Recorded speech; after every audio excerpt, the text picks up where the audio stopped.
देखो इसको क्या नोट कर सकते हो, तो जब इसको तोड़ोगे ना यहाँ से, इसको थोड़ा सा और पहले लिखो। ऑन टू बता रहे हैं, सब बता रहे हैं, अब ध्यान से एकदम सब कुछ खोल खाल के सुनेंगे, ठीक है। तो एफ एक्स की वैल्यू क्या है हमारे पास एफ एक्स की वैल्यू क्या है बोल सकते हो, value x upon 1 plus mod x, ठीक है। अब इसको जब तोड़ेंगे क्वांटिटी याद है, क्वांटिटी में जब करते थे तो वहां पे x अपॉन 1 प्लस एक्स बनेगा और x अपॉन 1 माइनस एक्स बनेगा। अच्छा है ना, प्लस माइनस वाला कंडीशन वाला क्लियर। अब देखो अभी जो बताया एकदम गारंटी है क्लियर हो जाएगा, ठीक है। किसी का माइक लाल में दम नहीं रोकते हम लोग, ठीक है। तो x is greater equal to 0 और x इज लेस देन 0। तो ग्रेटर इक्वल टू 0 होगा तो वो किस देगा, और लेस देन इक्वल टू 0 होगा तो ये किस देगा, ठीक है। अभी क्या है कि हम दो बार इसको लेंगे, ठीक है। एक बार इस वाले के संग बात करेंगे और एक बार इस वाले के संग बात करेंगे, डबल डबल केस बनेगा। तो सबसे पहले केस 1 में क्या लेंगे, तो केस 1 में जब x अपॉन 1 प्लस एक्स की वैल्यू ग्रेटर देन 0, ये वाला केस अच्छा एक वैल्यू इस पे लेंगे। हाँ ये सही तरीका है, ठीक है। तो फॉर 1 के लिए क्या केस बनता है, तो 1 के लिए है ना कि fx1 is equal to fx2।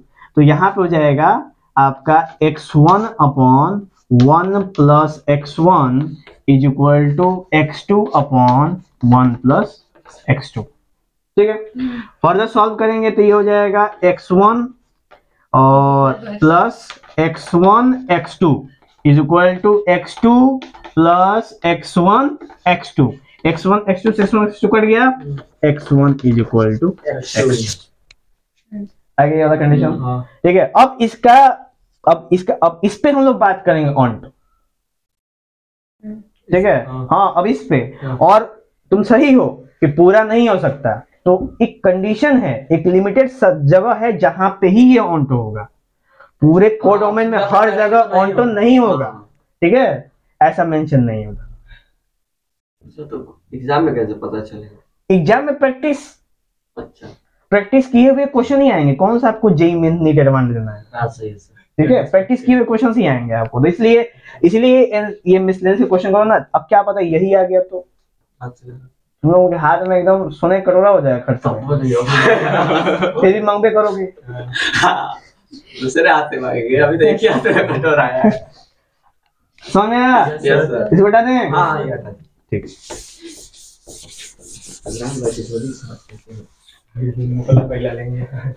फैला के मांगेंगे। चलिए अब बात करते हैं हम लोग किसकी, ऑन्टो की। तो जब x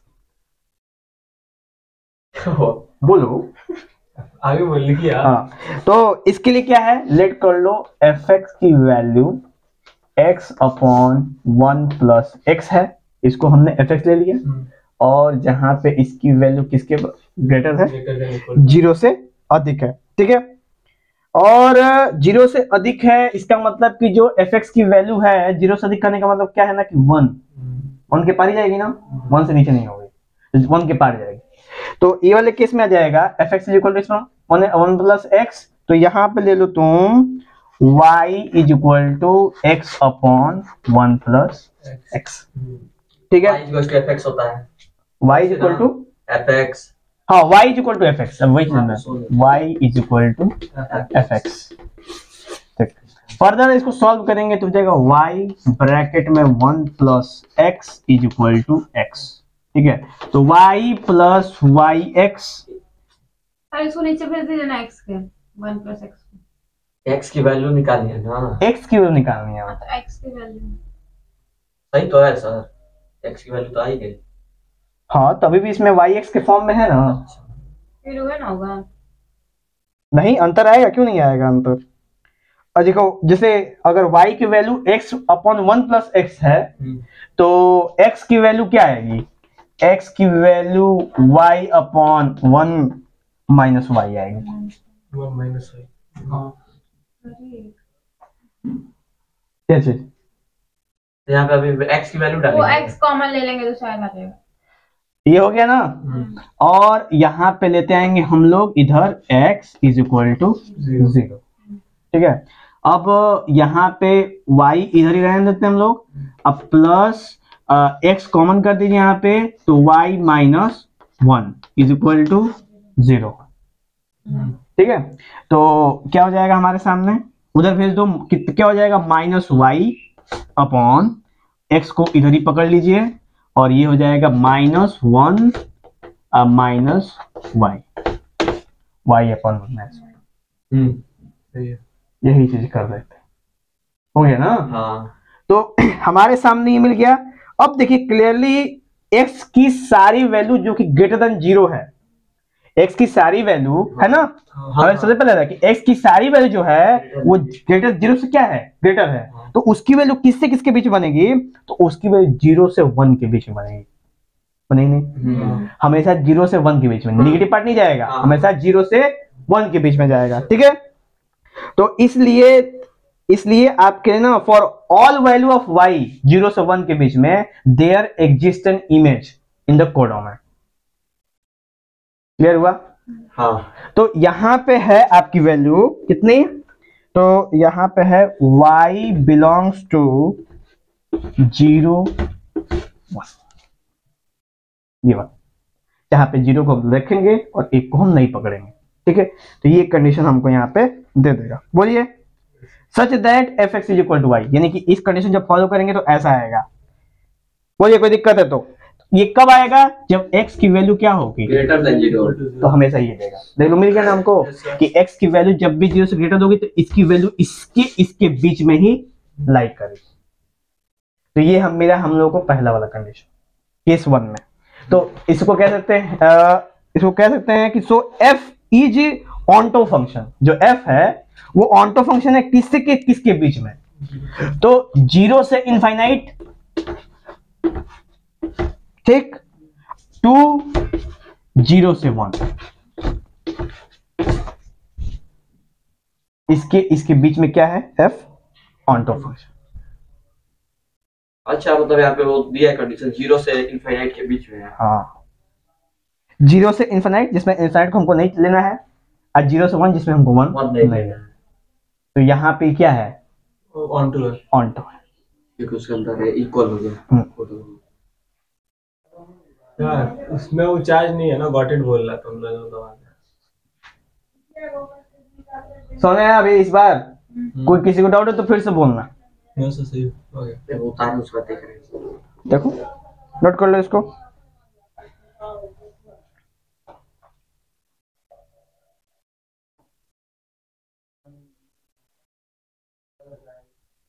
इसमें दूसरे केस का भी करेंगे ना, हाँ, महेश वाले का। हाँ, और महेश वाले का भी करना है।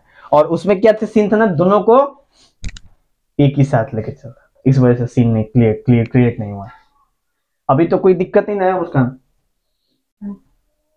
समझ आओ ना।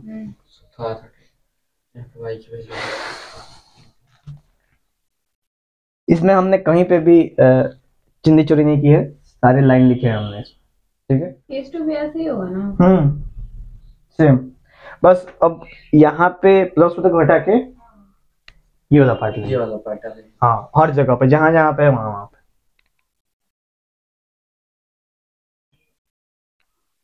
तो इंजेक्टिव तो हो जाएगा ना, इंजेक्टिव यानी कि 1 1 तो हो ही जाएगा। अब सब्जेक्टिव की बात करेंगे। हाँ, मिटाऊं, सब्जेक्टिव किया जाए, बोलिए। मिटाइए। तो हमने एफ एक्स इक्वल टू क्या ले लिया, 1 माइनस एक्स, और यहाँ पे क्या दिया 1 माइनस एक्स, और उसकी वैल्यू क्या है, 0 से कम है। तो जब हमने लेंगे यहाँ पे y equal to f x, ठीक है, तो वहां पे क्या होगा, y is equal to x upon 1 minus x. तो x इज इक्वल टू हाँ, x is equal to y upon 1 plus y। यही उसके अंदर परिवर्तन कर रहा था, ठीक है, क्योंकि जैसे आप इंटर कन्वर्जन करेंगे ना, प्लस का माइनस और माइनस का प्लस हो जाएगा। तो दिक्कत, यस सर। बोलिए तो क्या दिक्कत नहीं। अच्छा, तो हमारे पास x की वैल्यू आ गई। अब जो fx की वैल्यू है ना, जो fx जो आ रही है, जब 0 से कम है तो जीरो से कम में देखो ना, जीरो से कम में क्या हो, कहाँ तक जाएगा, -1, -1 से। भाई जीरो से -1 तक जाएगा ना। हाँ। तो ये आ गया आपका fx की वैल्यू, यहाँ पे आ गई आपकी -1 और यहाँ पे आ गई 0। ठीक है, जहां पे हम ये कंडीशन क्लियर हुआ, ये वाला fx की वैल्यू इससे इसके बीच में लाई करने वाली है। जब लाई करेगी तो फिर क्या करेंगे हम लोग, इसको इंटरचेंज कर दीजिए एकदम। ठीक है, तो हमारे सामने मिला कि x की वैल्यू जब 0 से कम हो तो उसके लिए हमेशा -1 से 0 के बीच में वैल्यू निकल के आएगी। जब भी आप x की वैल्यू 0 से कम इसमें पुट करोगे, उसकी वैल्यू इसके बीच में निकल के आएगी। हाँ, उन दोनों के बीच में आएगी ना। हाँ।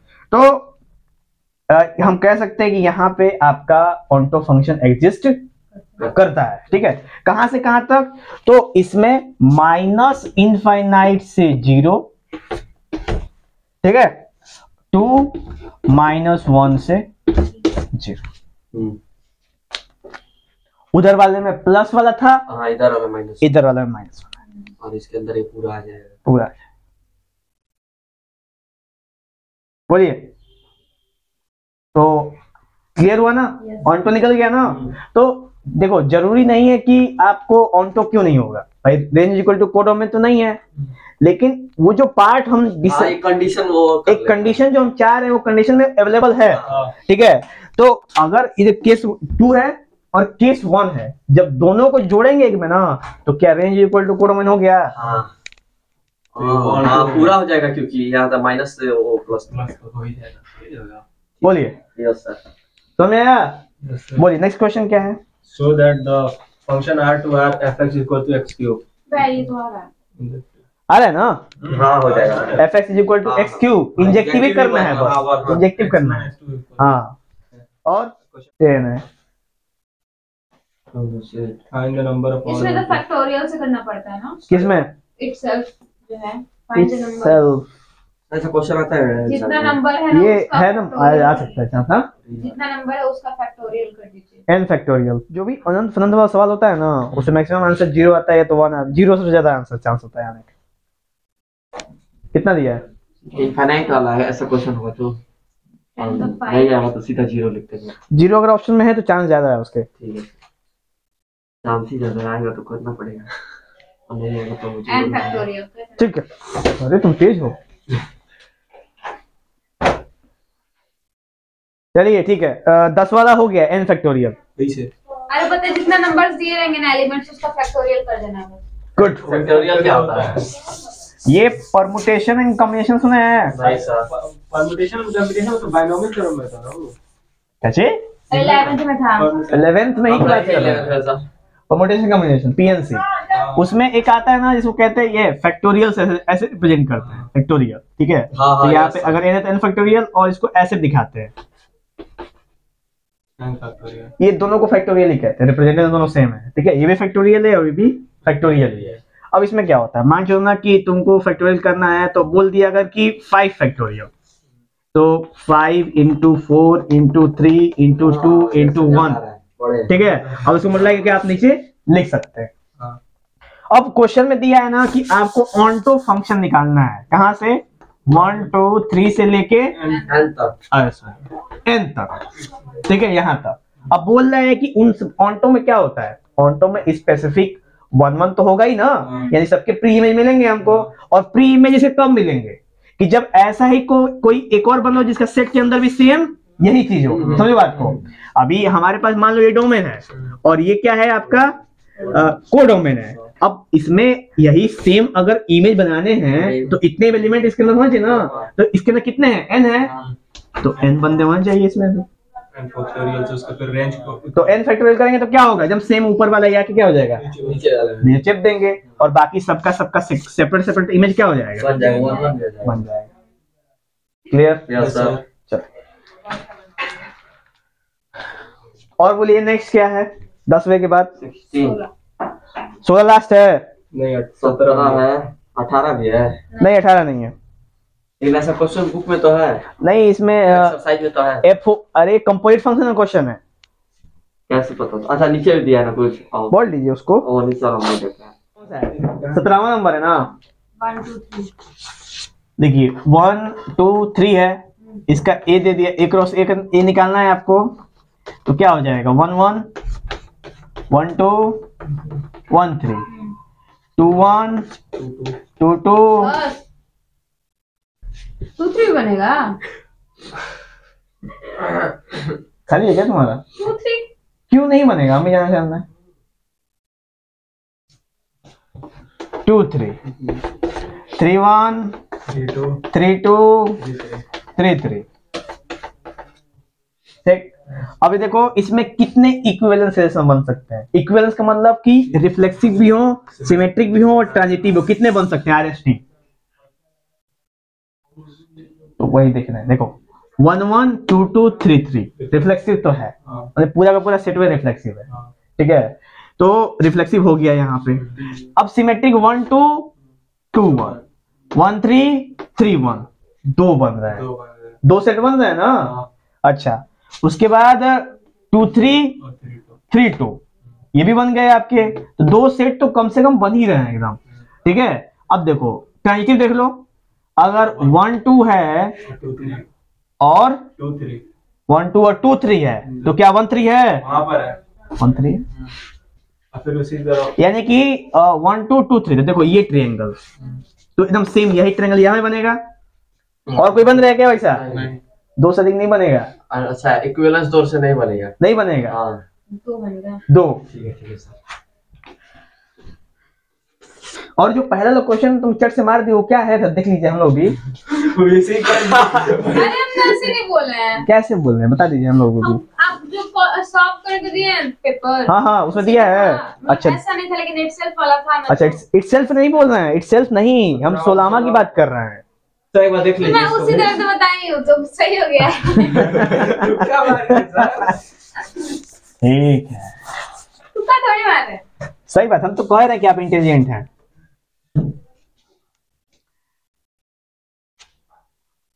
आइंस्टाइन क्लास लेता था आके मुस्कान से।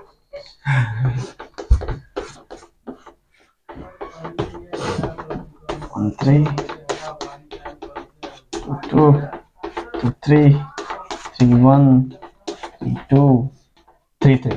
अब केस क्या है, कंडीशन देखो 1 2 और 1 3 को 1 2 and 1 3 which are reflexive and symmetric.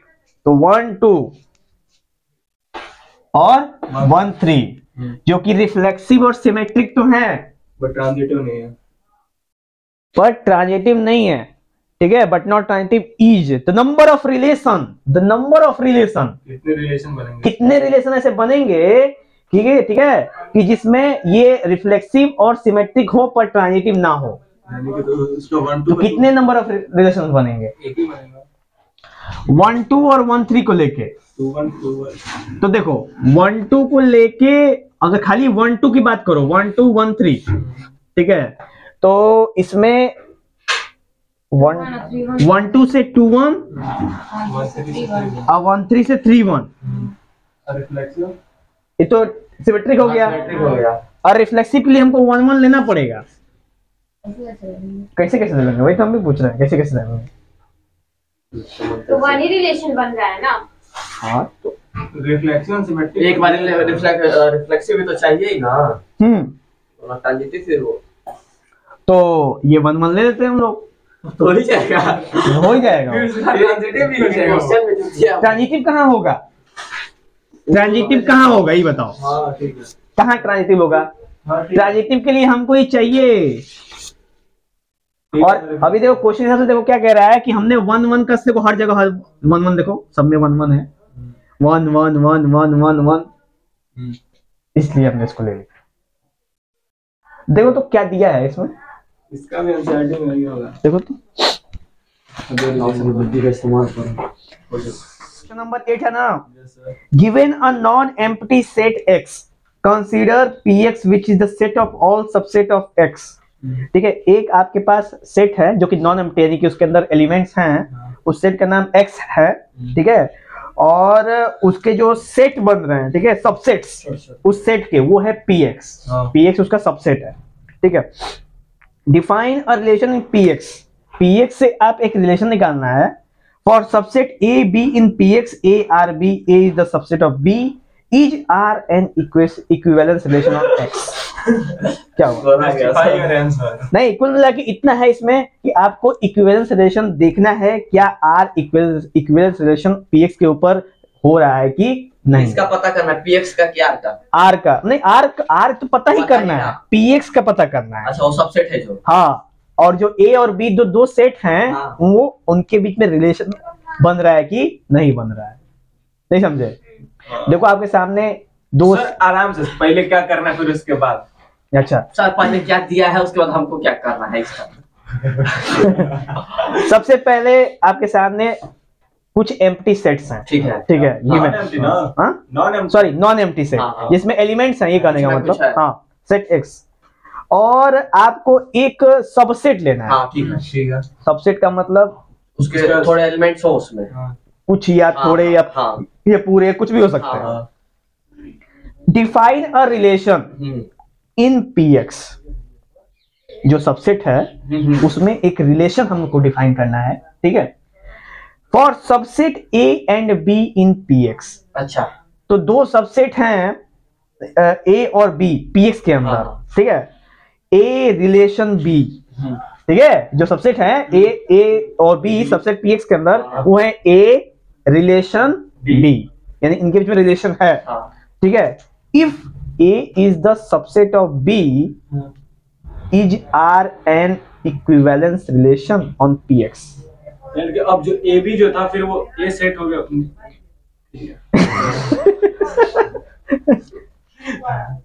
मतलब पीएक्स में इक्विवेलेंस रिलेशन को बताना है कि हाँ, यही बताना है कि जो पीएक्स बना है सबसेट, क्या वो इक्विवेलेंस रिलेशन में है किसके संग? नहीं नॉट एम्प्टी सेट के। ए और बी के संग। समझे नहीं समझे अभी?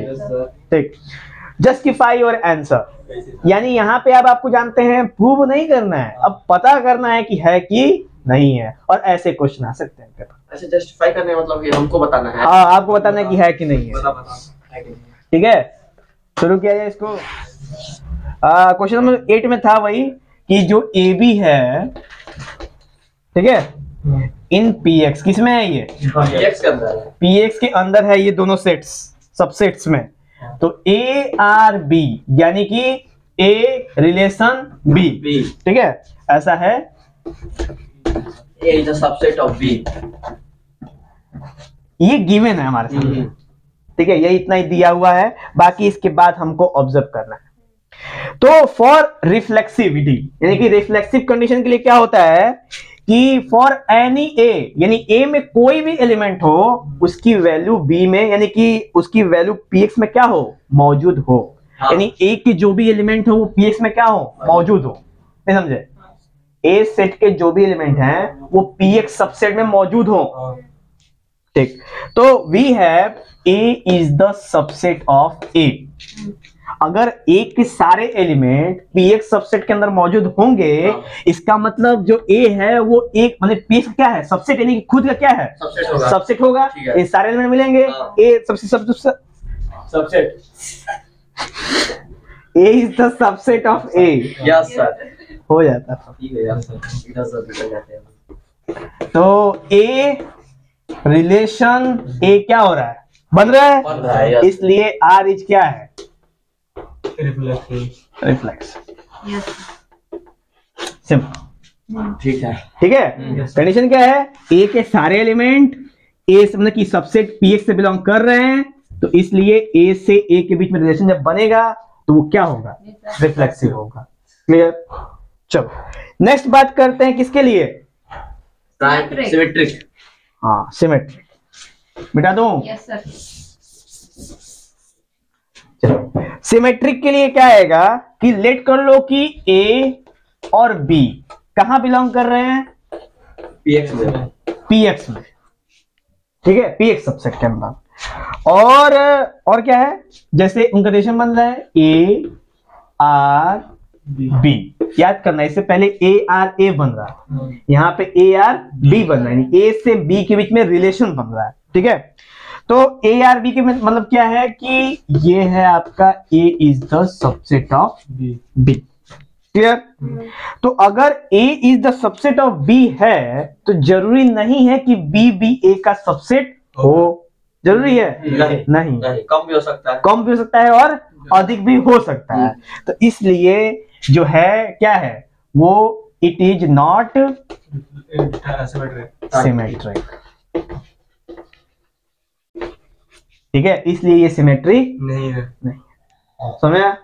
उदाहरण के तौर पे है कि अगर आपके सामने एक सेट है जिसमें 1 2 है और वो सबसेट है किसके? 1 2 3 के। अगर ऐसा है, लेट करो ये A है और लेट करो ये B है, तो A is the subset of B पर B is not the subset of A, इस वजह से वो सिमेट्रिक नहीं है। बोलिए कोई दिक्कत? जी नहीं सर। उसी तरीके से पहले वाले के एग्जांपल भी दे देते हैं, जो भूल गया उसको देना चाहिए था एग्जांपल। पहले वाला तो रिफ्लेक्सिव वाला केस था। हाँ। तो अगर ये है 1 2, अगर सबसेट किसका है? 1 2 का, तो वो दूसरे भी मिला। रिफ्लेक्सिव ही Yes, होगा sir. कभी भी। ठीक है, यस सर। ये दोनों हो गया समाप्त। यानी कि ये रिफ्लेक्सिव नहीं है, सिमेट्रिक। सॉरी Symmetric नहीं। रिफ्लेक्सिव है, सिमेट्रिक नहीं है। ठीक है, इसे हटा देंगे वाला। चलिए अब ये तीसरा केस की भी चर्चा करेंगे।